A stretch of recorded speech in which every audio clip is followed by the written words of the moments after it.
Welcome back to Depths Over Noise, the podcast where we step out of the scroll and into the conversations that actually shape a life. I am Dr. Tony Nader. On this show, we sit with people whose work has slowed something important down: the way we love, the way we live, the way we care for ourselves and for one another. And today's guest has built her whole platform on a beautifully unfashionable idea that the smallest daily act of caring for yourself can be the first sentence in the story of getting your life back. It is a delight and tremendous joy to have as my guest today, Caroline Baudino. She is a content creator, a writer, a podcast host, a wife, a mother of 2 daughters, and a voice that more than 1 million women, most of them over 50, have come to trust as part of their daily lives. Her story is the kind that quietly rearranges how you think about what is possible after 50.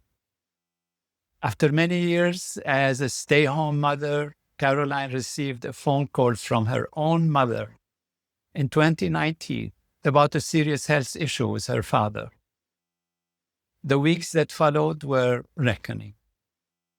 One morning after that, she made a decision that at that time must have looked like nothing. She got up, she got dressed, and she has not stopped showing up since. For herself, for her family, for the women who watch her, and for the message that getting dressed each morning is not vanity. It is a small, sacred act of saying, I still matter. From that single decision, she has built a multi-channel business, a top-rated media podcast called Coming in Hot, and a community of women who recognize themselves in her honesty. Caroline, welcome to Depths Over Noise. Thank you, Tony. It's an honor to be here with you, honestly. And thank you for that beautiful introduction. I am honored, really. It's been an incredible journey. When you say it, it makes me tear up. Honestly, it makes you, sometimes you're going on with your day to day and we get very caught up in everything that we're doing and our busyness. And we forget to take a minute to reflect on what you've been able to accomplish and how far you really have come. It's wonderful. It's really interesting to hear one's own story as a spectator. It is. Particularly a story so brilliant, so amazing, so inspiring. But before we begin, I want to say something about a book that I have finished that is coming out soon and is already in pre-order. It's called The Power of Caring.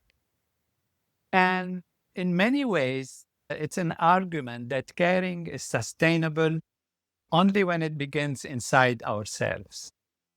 You have lived that argument. You did not write a philosophy paper about it. You got up and got dressed. And 1 million women felt the difference. So this conversation for me is a chance to learn from someone who has been doing what I have been writing about. Thank you for being here. Thank Caroline, you, Doctor. where do you find yourself today? Not in the public sense, in the inner sense. What is the texture of your life right now? I will say, Tony, I think I feel incredibly grateful. I think that's a word that really comes to me, is that I feel extremely grateful because I have come to a point in my life where I just feel happy. I feel content. I feel the joy of the simple things. I understand now the appreciation of feeling good and being healthy and wanting to live as long as possible. I think there was a time where I don't think you thought about really the end being a good thing or something that's positive. Aging was never looked at as something that's positive. And I've come to a place where I actually feel so incredibly grateful to be able to age, to be able to feel good as I'm aging, and to be able to still find happiness even in very hard times. And I think sometimes we forget that we do have choices, we do have options, And I think sometimes we allow society, we allow family, we allow other people to dictate what we are supposed to do and feel. But I feel so grateful that at this point, at 54, I have come to a place to feel really comfortable in my own skin and to feel very confident, to feel very motivated to get up every day and just put my best foot forward. It's very humbling, the community that we have been able to build. It really is. We're almost at 2.5 million, almost 3 million now, of incredible women that tune in every single day because they see the value of putting your oxygen mask on first. I think they're witnessing me firsthand putting my oxygen mask on every day and what it can do for you. And I did it for my mom. I think that's something that a lot of people have understood, that my mom was at a position when my dad passed away where she could hardly walk. She was in a wheelchair. She wasn't getting dressed. She wanted to die, literally told me she wanted to die. To 2 years later of me getting her up, getting her dressed, showing her some attention, showing her a little bit of love, showing her that there's still purpose. It is incredible. She now is at Zumba every Wednesday night. She takes salsa every Friday night. She's dressed. She came to Cabo with us, no wheelchair, in her makeup, her hair, her jewelry, and she's 87 years old. So it shows you that it doesn't take a lot. It just takes a little bit of love and care to turn your entire life around. It's amazing. It really brings us back to these maybe trigger points in life that is so wonderful to see you have taken and transformed into who you are today and how you're helping so many people. And you repeated some of the stories, and I don't want to go more in it, but if you like to, it would be great. We want to hear more and more. But Yes. right now, what do you understand about that day that you felt a difference, you wanted to do a difference, something different had to go, had to be there? And what do you understand about it now that you did not understand at that time? Doctor, that moment, that phone call, which I know I was living like I think we all do. I think a lot of women, especially women, I think we go into a very robotic state because I think when you do get married and have children and you get into this mindset of taking care of everyone else, it's very easy to get lost in that. It is very easy to put yourself last. You are exhausted. I understand why women do it now that I look back and I now put boundaries out there. It's so easy to just want to be a really great mom or be the best wife, and you can really overdo it and not take care of yourself. And at that point, I realized I'm sitting here, I am disheveled, I'm exhausted. I can't even think straight. I'm not making decisions for myself. I'm allowing other people to decide things for myself. And when that phone call came in, that I don't know if it was when they say wake up call, hearing my mom, there was something in her voice, that fear. There was fear in her voice. And I really remember this feeling that was very overwhelming of, I do not want to end up like this. I just remember feeling like she feels she's 88 or 85. She's terrified. She doesn't know where the money is. She doesn't know how she's going to take care of herself.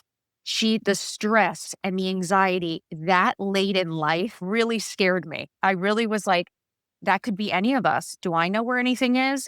Do I know where the money is? Would I know what to do if my husband, something happened to him? I had been just taking care of the kids. I wasn't paying attention, which a lot of women do. And you let yourself go. And all of a sudden, you're feeling this insecurity of you don't look like yourself. You don't feel like yourself. And could you really take care of yourself now? Do you really know where anything is? That was the biggest. I just remember that phone call of my mom, hysterical, saying, your dad's sick. I don't know what I'm going to do. I don't know where anything is. You have to take care of us. I'm your responsibility now. And I just remember the anxiety that just took over my body and me looking at myself in the mirror.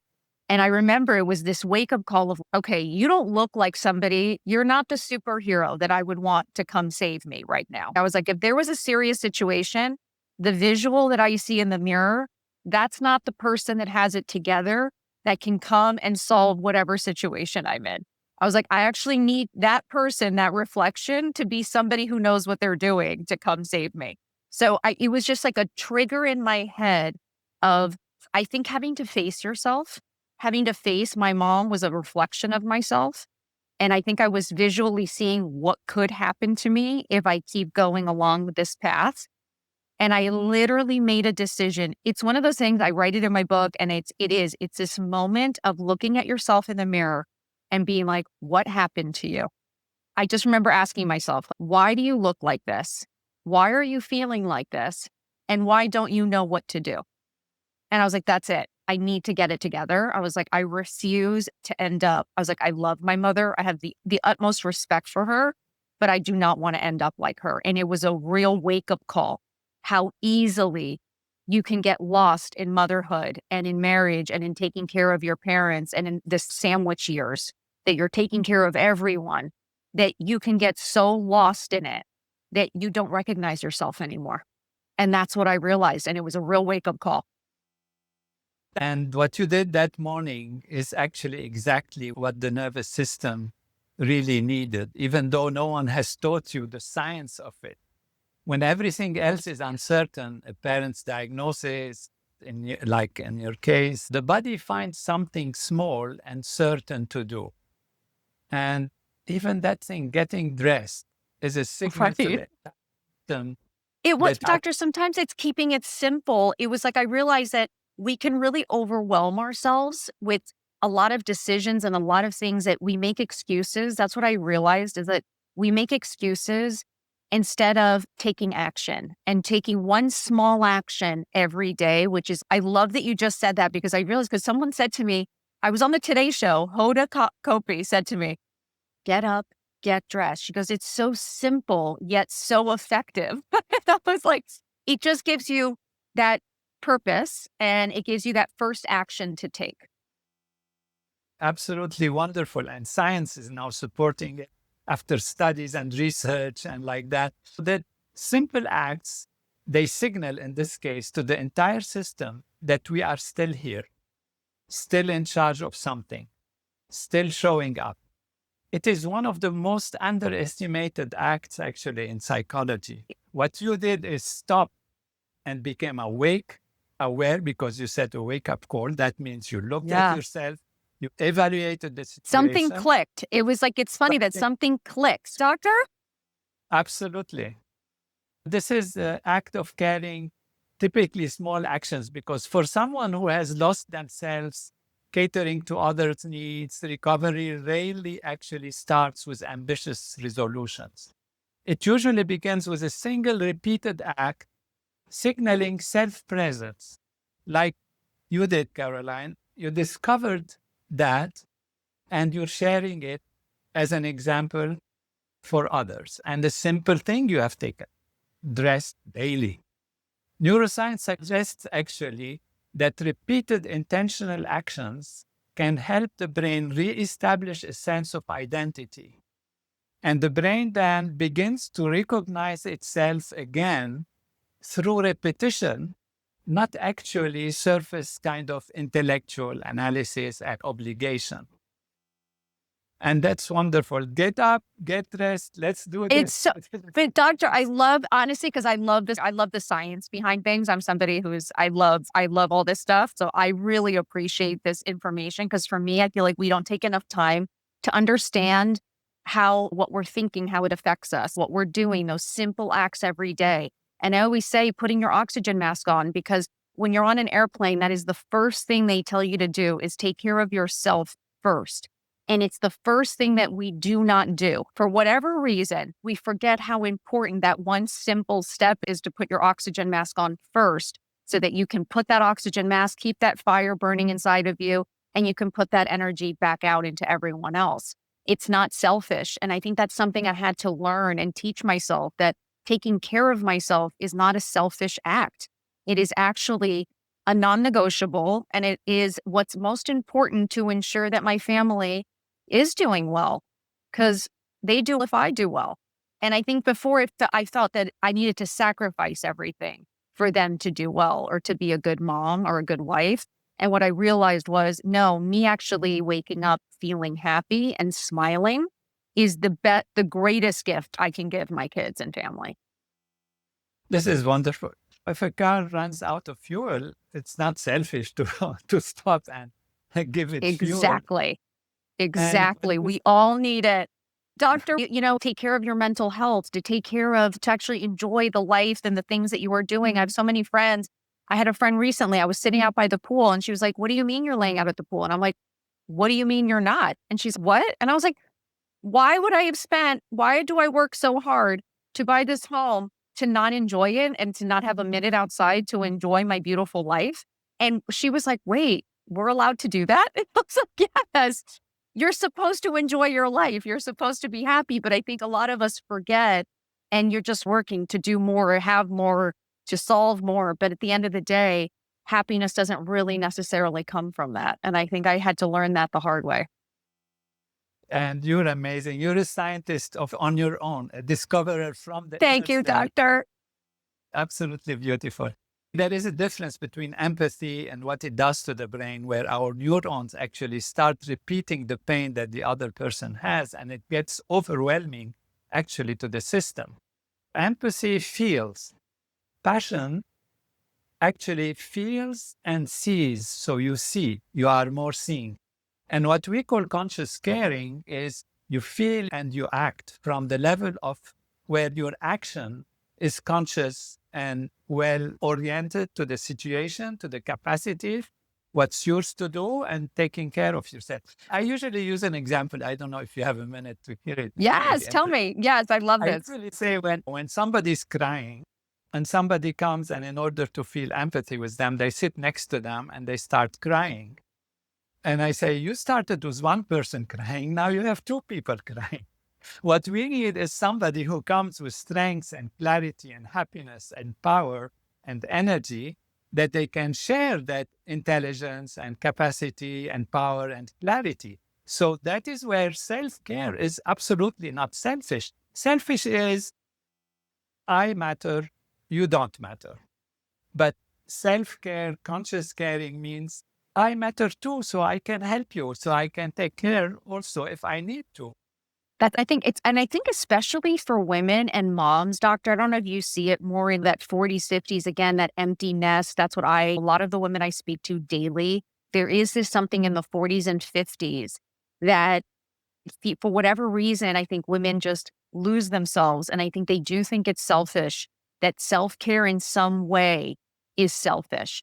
I don't think women understand how important it is for you to consistently every day reinstate that energy, refocus that negative energy. I choose every single morning, I take 10 minutes to put my face in the sun. I think sun therapy is one of the greatest things that I found, and it was during COVID. I started finding these happy tools, and I started to understand that we all need a toolbox. And I was like, I'm going to build my own happy toolbox so that I have tools that I can reach for when I'm not feeling my best. Because I always say life is hard, but that doesn't mean you can't find your happy in it. That is my biggest takeaway from this life, is that life can be hard. Doesn't mean you can't be happy. And you can find your happy in the hard. And for me, it's finding those happy tools that allow you to move that negative energy, whatever it is that you're feeling, into a more positive state. So for me, it's always a little bit of movement has always made me feel better. I never regret moving my body. It always, to me, brings that natural energy to me. I always put my face in the sun. To me, that sun therapy does something for me. I feel like it's very grounding. It calms my nerves, my anxiety. I remember when it was COVID, I would just sit outside because I was stressed, and it would just calm me to be out there. The gratitude, I would remember always being like, thank you for having a roof over my head. Thank you for having food, that we're safe. That's all that matters right now. Those little steps that I started to put it together, that I was like, okay, there's a routine here that works for me. And for me, just having a small routine that I know works for me and that I can tap into every day, I think is life changing for women, to have tools that you know work for you to help you choose that happy every day. That's wonderful. These are the oxygen masks metaphor you said. Yep. But if I recall well, you also at some points use the armor metaphor. And the armor metaphor is interesting because armor implies threat, while the oxygen mask metaphor implies survival. So you have given two slightly different descriptions here. I would That's love to know which true. one's truer to you depending on the day. You know what, doctor? Someone recently said to me that they don't look at my jewelry as armor, but more as power. And to switch that thought of as it's armor, you have to protect yourself. And I said, it's really interesting. Oxygen mask and armor to me, and I don't know if this is correct or not. For me, it's like they both feel like protection in some way of establishing something that you feel good, that you're going to be okay. So for me, it's that oxygen mask, like my jewelry, it's something that like distracts me. I have fun. I put it on. I feel good about it. And it's like somebody getting ready to play in the Super Bowl. That's how I always say it. Your life every single day is the Super Bowl. Pretend that you are going to play the Super Bowl.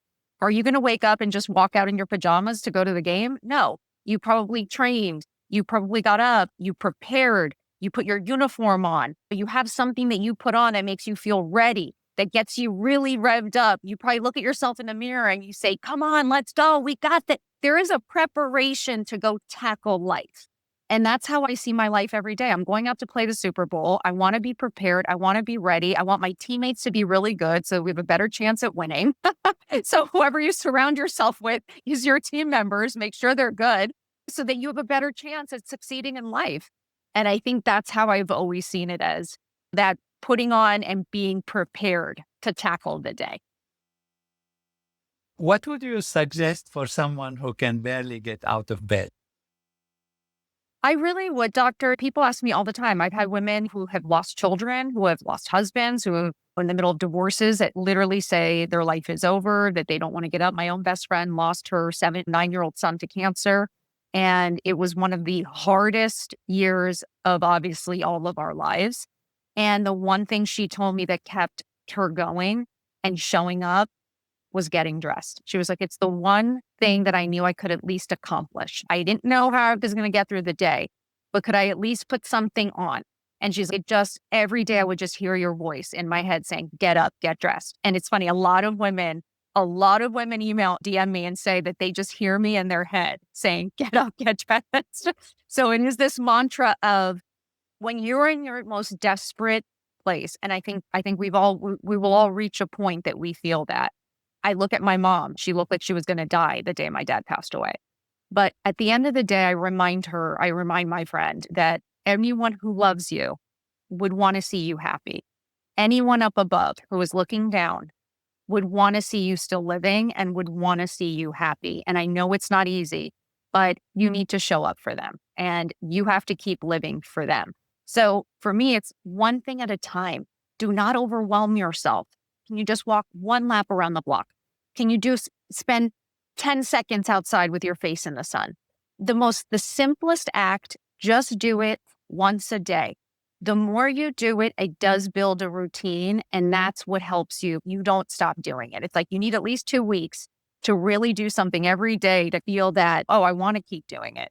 So there was something for me when I was getting started. No, I wasn't just up at 5 a.m., working out for an hour, fully dressed in Valentino and going out for coffee. It's like I started with just setting my alarm, getting at least 10 minutes in, putting on just at least a sweat outfit. It didn't have to be a full dressed outfit, but again, just making a little bit of effort to do one thing at a time, then give it a week, give it 2 weeks. I think we were always taught to try to get there as fast as possible and that's the only way. And I just don't believe that to be true. I really think slow and steady wins the race. And I think taking a little bit every day to just make one foot in front of the other makes a bigger difference than people really understand. And it's like you said, just those simple habits, those simple things that you can do every day. So for me, it would be like, pick one, start there. We'll add on from there. Absolutely deep and wise. Don't go by your mood, you are saying, or by the mind taking you into questioning whether you're worth it, or try to be worth it or not, or what's going on. Just get dressed, stand Just up, do it. do this, do it, and don't go by And the doctor, mood. can I add that? Because when you just said that, the reason I always say get up and get dressed, it's like, again, getting up and you standing on your own 2 feet. It is so easy for us to sit in bed, to start scrolling on our phone, to start making excuses in our head, to go to that negative place. So for me, when I say get up, it's for me to be like, come on, get up on your 2 feet, stand up straight, put your shoulders back. You are important too. Beautiful. About importance, some people sometimes they become too intellectual about the difference between caring for yourself because you believe you are worth it and caring for yourself because you are trying to convince yourself you are. And what should we tell them? Can you tell them when you are doing one versus the other? I think for all of us, we get to a point that I think you have to want to make that change. I think, again, for me, that vision in the mirror of not recognizing myself, like I will never forget that moment of looking at myself and really being like, who is that? What happened to you? And I know it sounds cheesy. I know it sounds like that's ridiculous. But I think taking a little time for yourself and to look in the mirror and to actually see how you're feeling. Because I think for me, how you look directly affects how you feel. And I feel like it says a lot about what's going on inside you. And a lot of the time, like I always say, it tells when you look in the mirror and you look like crap, you're probably feeling like crap, which therefore you don't do anything. You know what I'm saying? It's like when you look good, you actually feel good. It puts a pep in your step and you're more apt to go take an opportunity to go meet a friend, to go have fun, to go do something than if you look in the mirror and you see yourself not looking good. It is amazing the negative talk that you start to do without even realizing it. You'll be like, oh, I look like crap. Oh, look at that gray hair. Oh, I need to lose weight. That starts to play in your head. So that negative talk that is what goes with you for the rest of the day. Rather than looking in the mirror and seeing yourself looking good and put together and ready for the day, that's what you walk out the door feeling. So for me, it was always like, start taking note. If you're feeling a little bit off, if you're really not feeling like yourself, or you're listening to this today and you might just be thinking to yourself, this is interesting. I haven't really actually taken a look in the mirror in a really long time. I haven't really looked at myself and really asked myself how I'm feeling. Am I happy? Do I feel good? That's the first step to me. That is really that it's authentic self-care. It's not performative self-care, which means you are not doing this care or dressing for someone else. Because usually when we dress, of course, we want to look good and we want people to like us. That's fine. But I think what you're saying, of course, is that it's for your own self, for your own image into the dressing, for example. Dressing for yourself is different from dressing for others. Do you want to comment on that? Doctor, I love that you said that because it really is. It's such a personal journey. And I think for so long, we dress for the boys, we dress for the girl, you dress for the job, and to me, you got to dress for your life. You have to dress for your everyday life. The same way I always say, you are the special occasion. We have to stop saving everything. It's like people who have things sitting in their closet saving everything for a special occasion. And I always say, so you're willing to go get your hair done, manicure, wax, you go get a new dress, you spend a ton of money to go out for one night with a bunch of people you don't even know to do what and to impress who? Why not take that energy and use a little bit of that every single day to get up and to look good for your everyday life, the one that's really important for the people that you actually love, that actually care about you. Why are you looking like crap for those people, but you're getting all decked out for an important meeting or an interview or a wedding or a date? I was like, for me, if you're getting really dressed up and you're making an effort for any of those occasions, then you have no excuse. For me, then you do care. You do care about how you look because if you're willing to change for these special occasions, then you do care. Then it does matter how you look. If that's the case, then what if I told you your everyday life is the special occasion? You waking up every single morning is the special occasion. So I want you to get up and get dressed as if each and every day is the special occasion because it's for you. It is a luxury to be aging. I was like, everyone gets the opportunity to be young. Not everyone gets the opportunity to be old. It is a real privilege to age. So I don't understand why we're wasting it and making excuses. Beautifully said. Wonderful. And we must face the situation that when we look at it from a narrow perspective, because you said, and so beautiful, small steps, that the steps is plural. That means people shouldn't stop because there are days when getting dressed does not help, when you put on the outfit and the feeling doesn't come. And so Maybe you want to comment on that and take it a little further. Like, what is the next step? What do you do after I that? think for Suppose the me, feeling that, doctor, yeah, yeah, I agree. Like how sometimes we can wake up. And I think that's why I genuinely think that's why I have multiple steps. Genuinely. I think that's why it's not just, oh, get up, get dressed. For me, I with like that movement just redirects attention and just like that anxiety and that feeling that I'm feeling. Cause a lot of the time that can come with a little bit of anxiety, a little bit of so you're not feeling your best. And that adrenaline or that anxiety for me, taking a walk or getting that movement in always helps. And then the getting dressed, yeah, sometimes it isn't always perfect. For me, it's again, it isn't going to ever solve the problem. It just helps you feel better handling the problem. So for me, getting dressed, getting that movement in, having the gratitude, having that positive self talk in the mirror, it's not going to, again, just erase everything that's happening in your life that's hard. But it will at least give you the tools and give you the strength or give you that at least positive outlook. Because when you're feeling good, I think you handle stress better.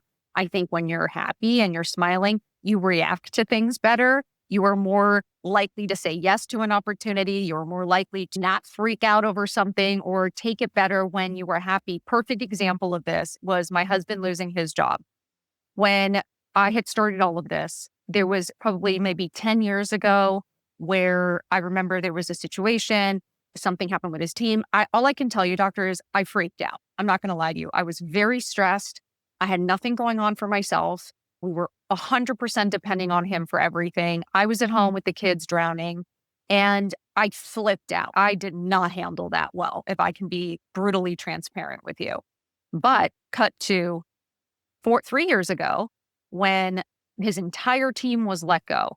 But I was in a really good headspace because I had been doing this now for 3 or 4 years and I was feeling quite good and positive and just in a good headspace. And same situation could have been just as devastating, but for whatever reason, I handled it better. There was such a difference in the way you handled things because I was feeling good and had something of my own.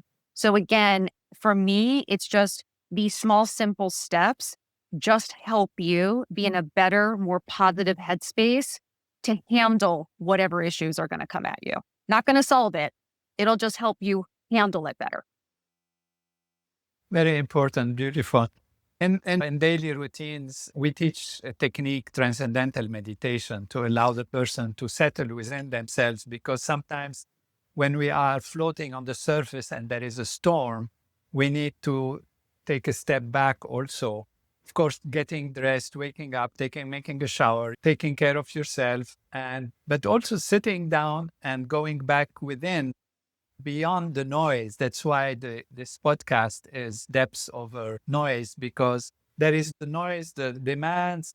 Then we want to anchor ourselves back into something deeper within us. And that's why we teach transcendental meditation. So there is something deeper, and people came for you, millions. Now you have a wonderful community, as you said, maybe 2.5 million or more. And that's wonderful. I'm sure they came for the starting point, the steps, the whole thing, and you also guide them into shopping, etc. But it feels that they stay for something much more, the motivation that you give. So what do these women tell you about why they keep showing up? Why are they actually what they are coming for? It's funny, Doc, that you said that because I think the most common saying that people say is, I came for the fashion, stayed for the motivation. So Yeah. that's a big joke of, yeah, like they see the fashion, it's fun, they see that. But then when they started listening to the coffee talks, when they started listening to the transparency, the authenticity of just being really real, I think I was really talking about things at a time, especially during COVID, because that's really when the coffee talk started, because we were all just stuck at home. And I was up very early, I couldn't sleep. And I just started sharing. I don't really know why I needed this very public personal journal. I think sometimes in your life, you just feel like you just have something to say and you want to share it. It's like you feel like there's got to be more people feeling this way as a woman in her 40s. I was like, everything just felt so heavy and so hard. And I think I was very willing to say things and admit things that a lot of women just never talk about. I know that's a lot of the things that people would DM me on Instagram all the time. They'd be like, I can't believe you just said that. Or I can't believe you admitted that. or I can't believe you're talking about that, or I can't believe you showed yourself or showed your cellulite. I think I'm just the first to put myself out there and make it okay to talk about certain subjects, to show certain things about life. I've had husbands send me letters saying, thank you for bringing my wife back to life.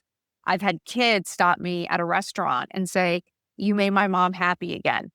So there is something there about waking people up again. I think waking women up again to remind them that they still have an incredible life to live, that it isn't over for them, that you can pivot, you can grow, you can change, you can evolve, and that it's never too old and it's never too late to find your happy. You're an amazing example of things science is discovering, people and philosophers have been talking about. What people are really seeking more than information is permission, as you said, permission to care about themselves, permission to start again. And you have given millions of women that permission. That is not a small thing. That is not a content business. That is a kind of ministry. It's so wonderful. Thank you, doctor. And I think sometimes people don't realize because to me, it is never about the attention. I don't think people understand how much community can do for you, like how empowering an incredible community of women can be. And it's been life changing. It really has been life changing to feel like your life is over and there is nothing to look forward to, feeling that you are just getting started and have every single opportunity available to you Let's look at at some 54. stereotypes. That's amazing. It's wonderful. Let's look at some stereotypes. And one of them is that women over 50 are supposed to quiet down. And your message is, of course, quite the opposite. What do you think the culture has gotten wrong about midlife for women in particular? I think what they've gotten wrong is that we are incredibly smart and capable and actually aren't starting over. We're starting from experience. And I think a lot of women do not give themselves the credit of, a lot of friends say they're starting over or they have no experience. I'm like, you've been running a household, you've been paying bills, that's accounting, that is this, you take all the family photos, you're a photographer, so I try to remind you of all the things that women, I think, in midlife forget the incredible amount of experience that they have under their belt and that they are incredibly smart and that opportunity is out there. And I think we're just really fortunate to be living in a day and age where my mom did not have these opportunities. We do. I started an entire business from my phone, literally in my bedroom. So the fact that I could do that, obviously life changing. And I try to remind women that there just is, your hobbies now can become something that you make money off of. I'm a very big proponent of having something of your own. I think I watched my own mom, very dependent on my dad, and then again, be helpless, and now depends on us. And for me, my biggest thing now is I refuse to be that way. I want to make sure I know where all the money is. I want to know I can make money. If anything happens, I want to know I can take care of myself. And I think women in midlife are starting to wake up to that you do have power and you are smart and you are capable. And it's irresponsible to not know how to take care of yourself, especially when you have no idea. We've had friends, husbands pass away suddenly from heart attacks, from this, that people just aren't prepared and they're not thinking and they're not planning. And I think my biggest takeaway right now is making sure that I'm planning and making sure that I'm taking care of myself and I know what's going on. And I think women right now have every opportunity. There's so much information out there. You can start a business, you can start a hobby, you can start learning from anything, anywhere. So I think this idea that it's over is over. And I think women now are really waking up and realizing that there's a second half of life to still live. Wonderful. I've said it in different ways, but I'll say it again, which is that Yeah. I've spent decades looking at how the mind and the body respond to stress, to caring, to belonging. And what I find striking about your message is that you arrived at the conclusion experientially that small daily act of caring changed the whole system. What you say is right. It is true. I am proof that is the actual truth. How did you know that? You said it before, but I like to hear it again. I think for so long, I think so many of us You walk in a trance. I always say it's like you're a little bit of a zombie. You're just going along. And I think there is something about this wake up and this moment of clarity that once you know it, you can't go back. I think once you feel so good, you can never go back to feeling the way I was feeling. And I just remember the feeling waking up with anxiety, like waking up with feeling disheveled and all over the place and running around like a chicken with my head cut off and feeling like I never had enough time and always feeling there was like always this level of stress for whatever reason. And now it's just incredible how I can manage it. I can control it. I have tools to, if I'm having some anxiety, I'm not saying I'm not going to feel anxiety. Of course, I have two teenage boys, but I absolutely know that I have the tools now to help myself. It's again, me being able to now tune in, have an awareness of how I'm feeling. So I'm not scared. I'm not freaked out. I'm not overcompensating. I'm not overreacting. I actually now have a sense of self that is it's the best thing that you could ever find. I think it's the greatest flex to be able to have a sense of self that you know what works for you, what doesn't. You know how to take care of yourself. You kind of know how to manage and you know how to redirect things so that you can recover quicker. I think those are all just tools and skills that come with having an awareness and waking up. And I think that once you feel good, it is very hard to go back. I refuse. Beautiful. Wonderful. I think really you stumbled onto, and I do not use the word stumble to diminish it. I use it because deepest things usually arrive that way. It's a True. piece of what we used to call wisdom in a sense. You do not invent it, you rediscover it in your own life, Yeah. and you gave it a language that women in this generation could understand, could hear. This is what the great teachers in any tradition have always done. They translate something old into a language that present women, present moment, present man, present children, whatever situation they can receive. This is really wonderful. Thank you, You know, we live doctor. in a culture where indulgence sometimes confused with caring for yourself, etc. And you have also found the middle path. How do you describe it to women who are still stuck in one of those two ditches between indulgence and caring, etc.? The honest. You know what I really realized, doctor? When we're young, I think we always think we need things and we always want to put a band-aid on things. And we always, again, it's society telling us that we need more and we need certain things to be happy. And I'm somebody who, listen, I like nice things. I love getting dressed. I love the jewelry. I love all the stuff. But I understood that it did not hold any value. And I think that's where it's been such a huge mind shift for me of what actually holds value in your everyday life? What actually does something for you? Yes, the bag is great, but it's not going to hug you back at the hospital. You need to pour some energy into those friendships, those long, important friendships that are going to be there for you when things get hard. Making sure that for me, there's no better money spent than travel and just becoming a more interesting person and gathering those memories. And again, the bigger house doesn't mean more. It just, for me, having a smaller space and enjoying it and seeing the kids grow up and having time together, those small things, it's funny, you just didn't appreciate them, I think. When I was younger, it just felt like we always needed to be having more and doing more. And I think now I understand the simplicity of things really is where you gain the most from, honestly. So I try to invest more time in making those things what I'm indulging in, which is time and family and showing respect and community and those things that actually benefit you and that will actually do something for you later in life. It's amazing how you keep the message so beautiful, so clean, so motivating.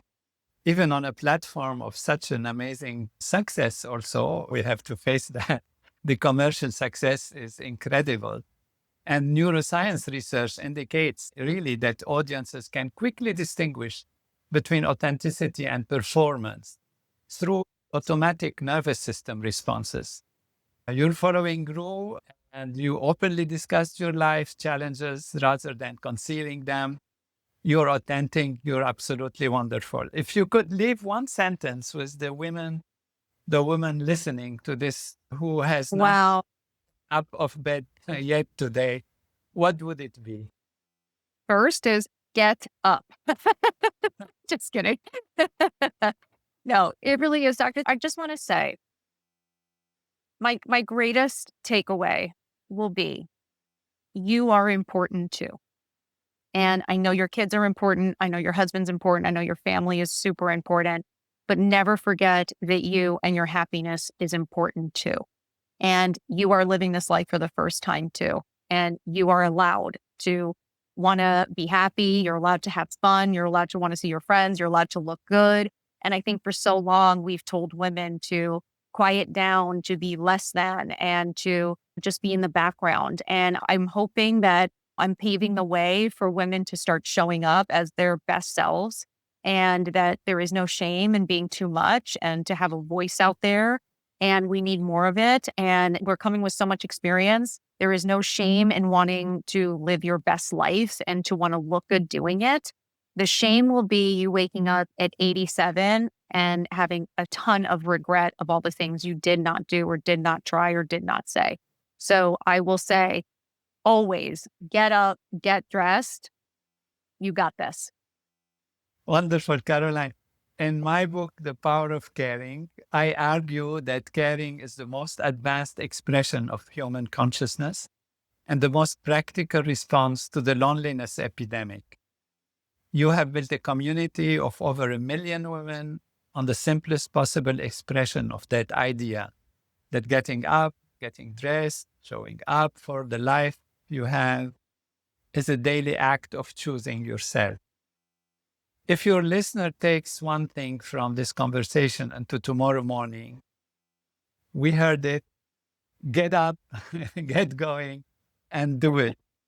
We have come to the kind of conclusion, and I like to ask you some rapid fire questions, just simple Ooh, answers. fun.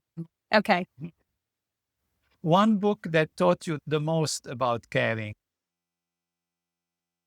Okay. I'm going to tell you, I don't know if you're going to know this one, House in the Sky. Beautiful.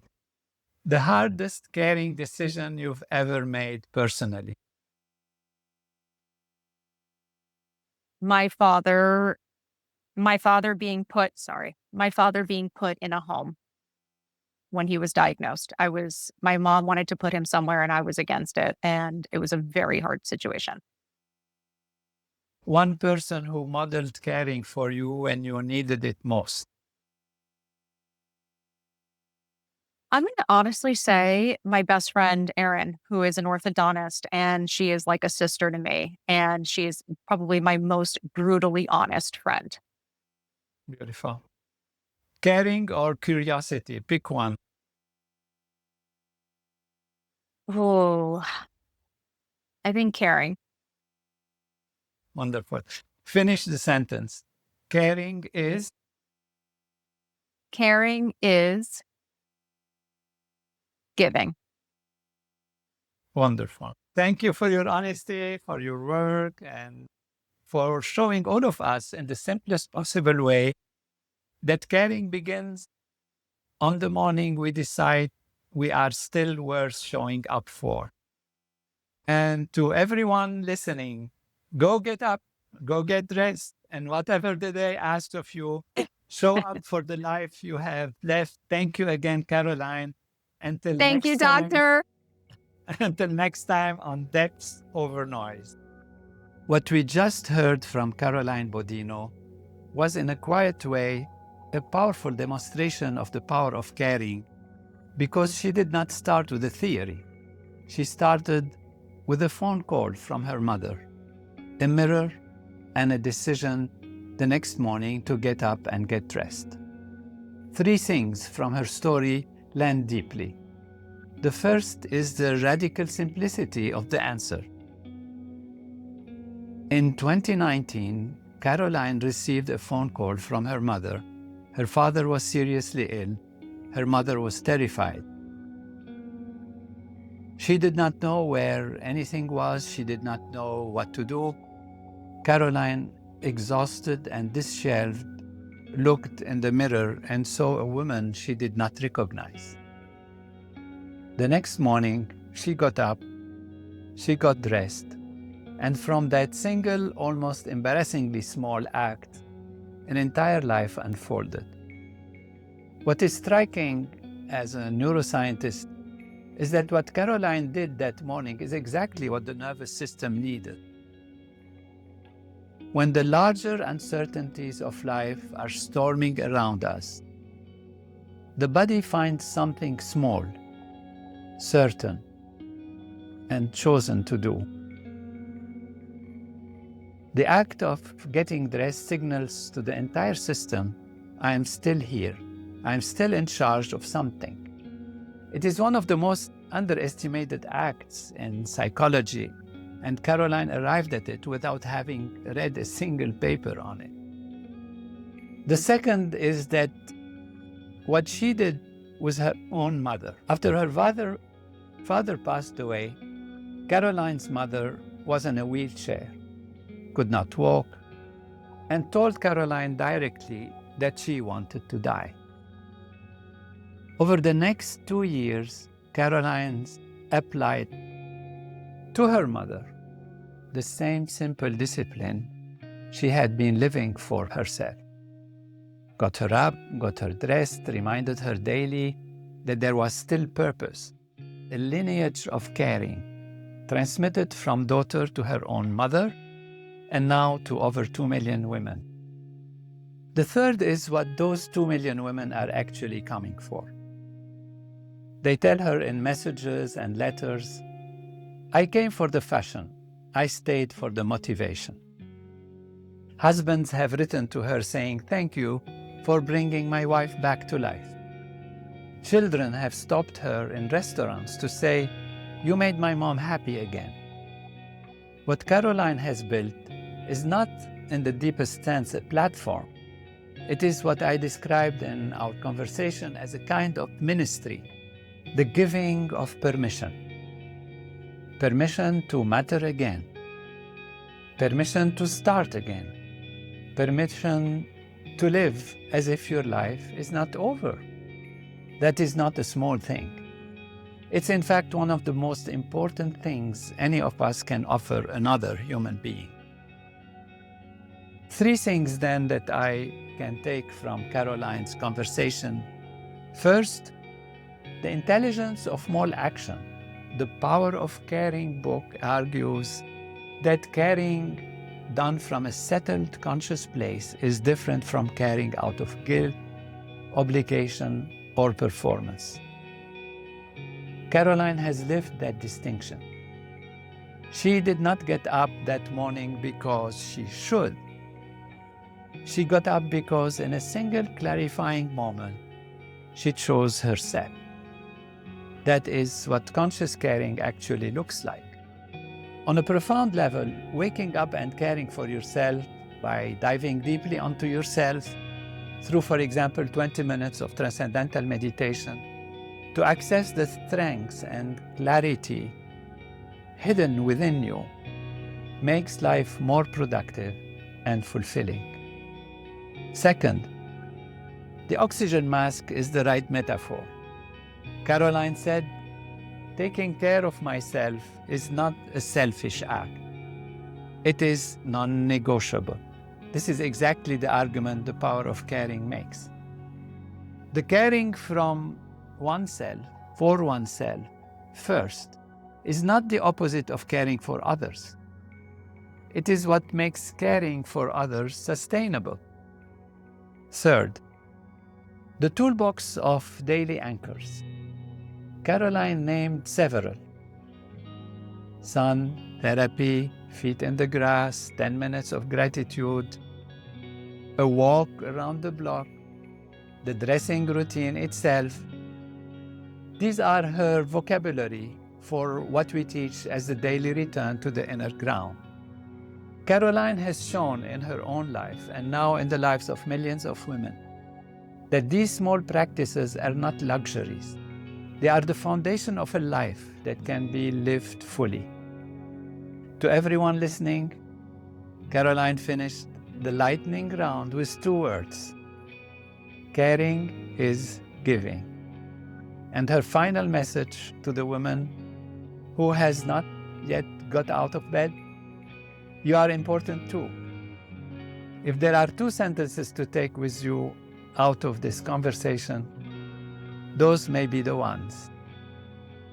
Caroline, thank you for your honesty, for your work, for the daily public generous practice of getting up and getting dressed, and for the husband who wrote to thank you for bringing his wife back to life. That letter is the kind of evidence no research study can produce, and the kind of truth the world most needs to hear.